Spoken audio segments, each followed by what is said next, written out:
Hello, guys. Welcome back and thank you so much for being here. What's going on? I am Jade. If you're new here, please hit the like button and also share. So, I wanted to quickly bring you guys an update to the story that I have been following since 2023. Okay, it's like 3 years to the day of when the late singer Osinachi passed away, and the husband tried to cover it up. And for a moment, to the people that were closest to Osinachi, it looked like there was not going to be justice for Osinachi, especially considering the length that Osinachi's husband, Peter Wanchuku, went in a bid to cover the story. And 3 years later, Osinachi is finally getting her much deserved justice. And I know that no amount of justice is going to bring her back. She's never coming back. That ship has sailed. But it is also important for her family, her loved ones, her twin sister, her children, her mother, those who actually genuinely loved her, those who miss her. It is important for them to know that the person who snuffed the life out of her is not here either. In a not so distant future, that person is not going to be here because, according to the recent update, Mr. Peter Wanchuku has been sentenced to buy. So they're going to tie rope, if you know what I mean. I'm not going to go really descriptive about it. But yeah, so in a not so distant future, he's not going to be here. Again, like I said, justice in this situation, the perfect justice will be bringing Osinachi back. This verdict will bring her back. Well, that's not going to happen. But at least knowing that that person who is responsible for her not being here anymore is also not going to be here very soon can lead the family to a path of reconciliation, where they can start to heal, basically. And this story was so significant in the sense that it actually blew the lead wide open when it came down to domestic violence and what women put up with and what is even considered violence, domestic violence, and to what scale, the level, because there are layers to this. A lot of people do not understand, okay?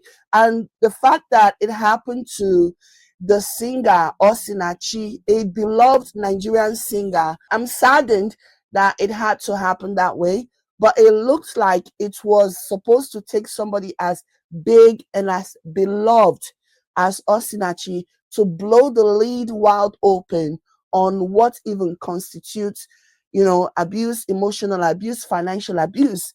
Keep in mind, Osinachi was the breadwinner in the family, but it was almost a situation. It wasn't even almost, it was literally a situation of monkey they walk, baboon they chop. Every single money, every single penny that she made from ministering, her husband was basically in control. In control. Okay.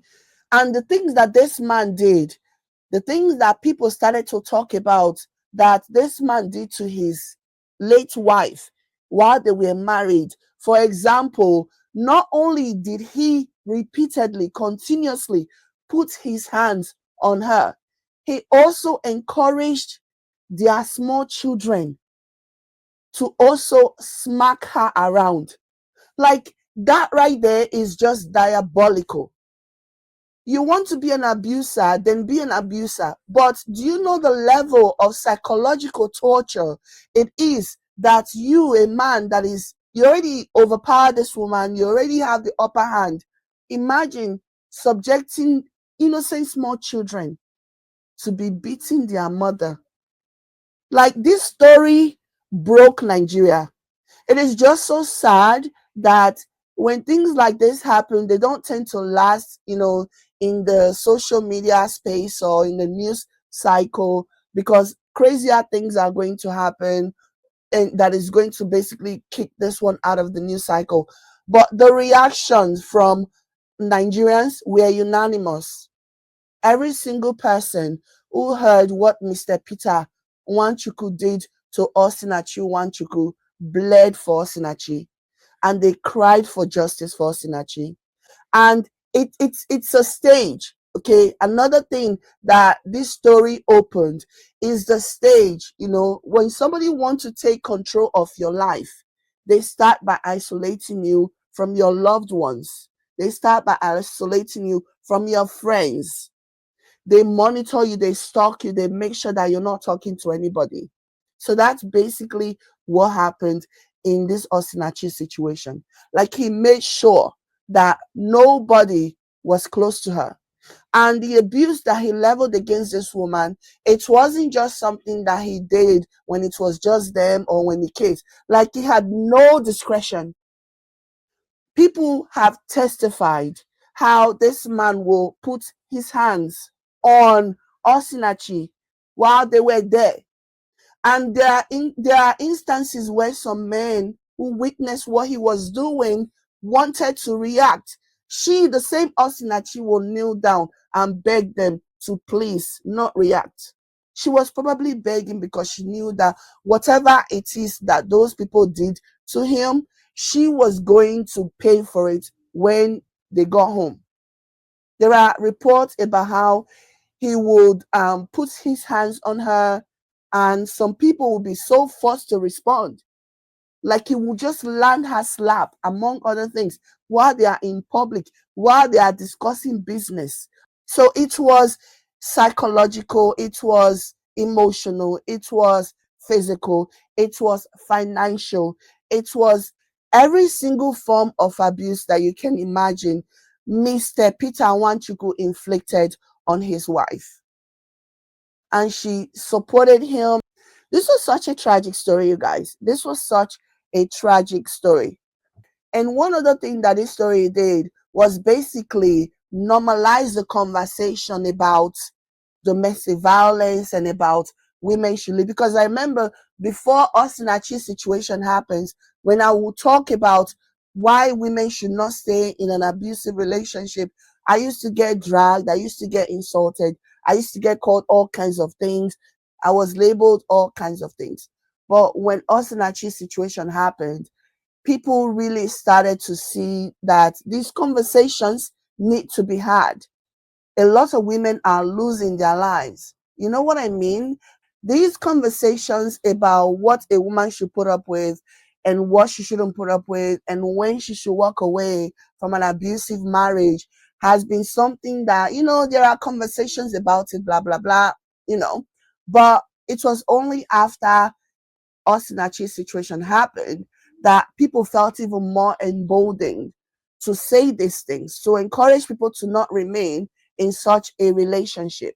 So, as sad as Osinachi's situation is, especially considering that she's not even here with us anymore, but the silver lining in the story is that it actually opened the door for more conversations about this to be had, you know. And what this really shows is that just because you are a gospel singer does not mean that you are not subjected to something that a secular music artist will be subjected to.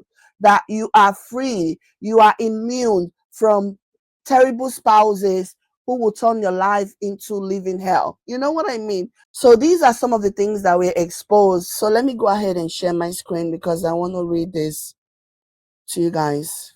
So let me go ahead and read this. This is from LIB. Shout out to LIB. So the article says Justice Suwonsu Heme of a Federal Capital Territory High Court, Wuse Zone 2 in Abuja, today, April 28, sentenced the husband of late gospel singer Osinachi, Peter Onwuchukwu, to death by hanging. This was after the court found Onwuchukwu guilty of culpable homicide, resulting in the death of the celebrated singer on April 8, 2022. While delivering his judgment, Justice Suwonsu held that the prosecution had proven the burden of proof placed on it by the law and subsequently found the defendant guilty. Onwuchukwu was first arraigned on June 3, 2022 by the Office of the Attorney General of the Federation on behalf of the federal government on 23-count charge. The charge was on culpable homicide punishable with death, criminal intimidation, cruelty to children, criminal intimidation of children, spousal battery, among others. The prosecution team presented 17 witnesses, including two of the children of late Osinachi, who testified as fourth and fifth prosecution witnesses, respectively. The prosecution also tendered 25 documents as exhibit before the court. The defendant testified for the defense and further called 4 other witnesses and tendered 4 exhibits in his defense. Shortly before sentencing, the defendant counsel, Reginald Wanley, in his allocution, pleaded with the court to be lenient in its judgment. Similarly, the prosecution counsel, Mrs. Aderunke Imala, urged the court to give force to the law as stipulated. Delivering his judgment, the presiding judge thereafter sentenced Nwachukwu to death by hanging on count 1, while he was sentenced to 2 years imprisonment each on count 2, 3, 8, 9, 12, 13, and 18.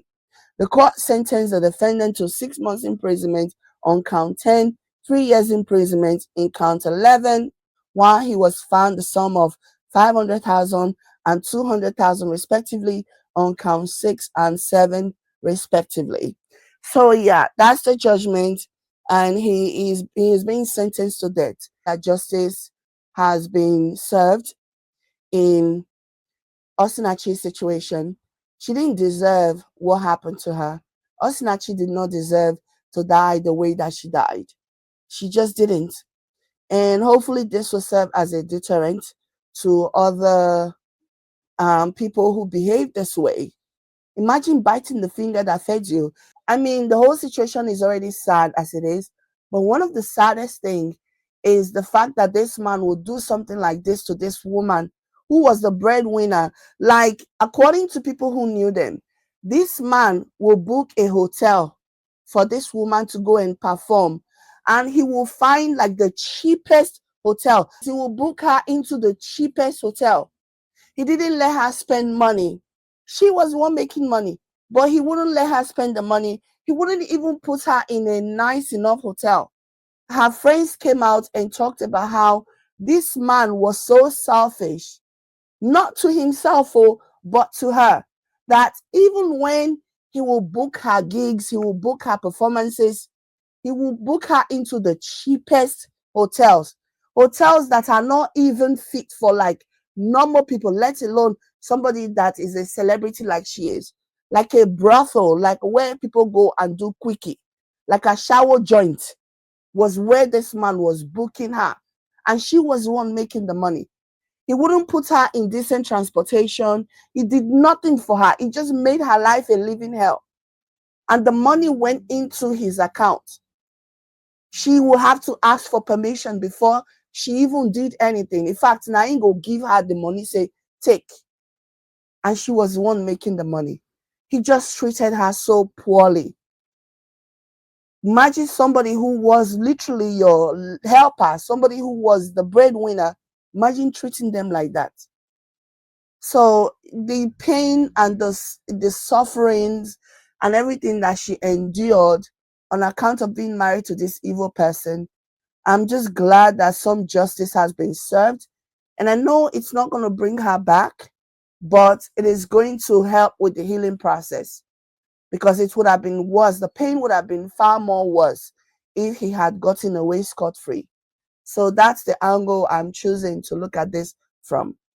So 3 years after Osinachi was taken away from her children, from her family members, from her friends, and everyone who genuinely loved her, she is finally getting justice. The man who took her away so senselessly is going to pay. Let me know what you guys think about the verdict. Do you think that it was fair? Do you think it was too harsh? Or do you think it was too lenient? Although I don't know what could be more harsh than somebody that is going to be off with your head. I don't know. But this is a story that I've been following for some time.